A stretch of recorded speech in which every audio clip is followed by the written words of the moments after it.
There's a plant sitting on 10 million patios right now, labeled mosquito plant, and it is doing nothing, not less than advertised, nothing.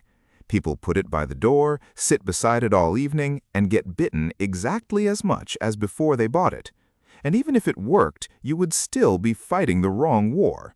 So here is what you walk away with: why a living citronella plant physically cannot repel anything, why repelling was never going to fix this, and a free trick using something already growing in your yard that does not repel mosquitoes at all. It kills them by the hundred using their own instinct against them.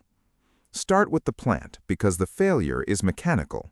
The thing sold as a mosquito plant is a scented geranium, and that citronella smell comes from oil stored inside the leaf in tiny sealed glands. A leaf sitting quietly on a stem releases almost none of it. That is the whole design.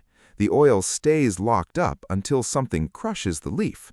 So a pot of it on your porch is a pot of nice-smelling foliage. When researchers tested this properly, sitting people beside those plants and counting the landings, the plants did not protect them. Crush a handful of leaves, rub them on your arm, and you do get something, for a few minutes, across the few inches you rubbed. That is not a shield. That is perfume with an expiry date.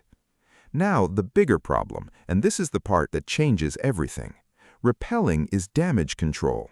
One female lays 100 to 300 eggs at a time, and she does it again and again.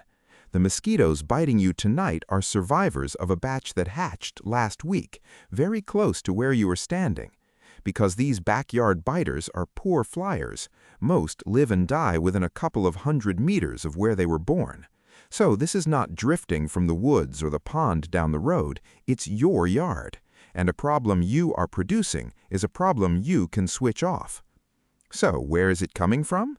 Standing water, and far less of it than you would think. Not a pond, a bottle cap, the saucer under a flower pot, a sagging tarp, a clogged gutter, the drain pipe against the wall, an old tire, a bird bath nobody has changed since spring.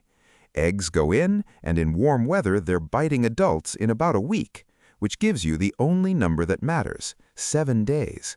Anything holding water gets tipped out and scrubbed once a week, and the pipeline breaks before a single one gets airborne. And now the free part, which is the best thing in this video because it turns their instinct against them. Take a bucket, fill it with water, throw in a fat handful of grass clippings or fallen leaves, and leave it in a shady corner until it goes cloudy and starts to stink. To you, that's a bucket of rot. To a pregnant mosquito, it's the finest real estate for streets around, because that smell means bacteria, and bacteria is what her larvae eat. She'll choose your bucket over the gutter, over the saucer, over everything. Then, once a week, you pour it through an old t-shirt onto the lawn. The eggs and the wrigglers die on the grass, and you refill it. You've pulled the egg-laying out of an entire yard into one container you control for nothing.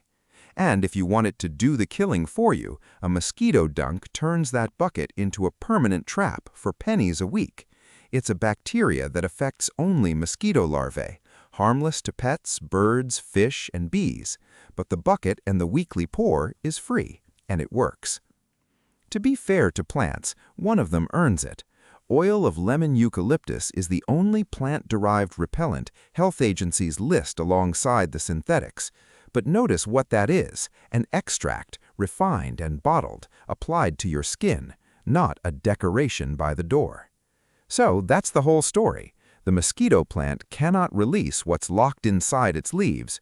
Repelling only ever fights the survivors, and the thing that genuinely clears a yard is a bucket of rotting grass and 7 days of attention. Skip the $15 plant, go and find the water.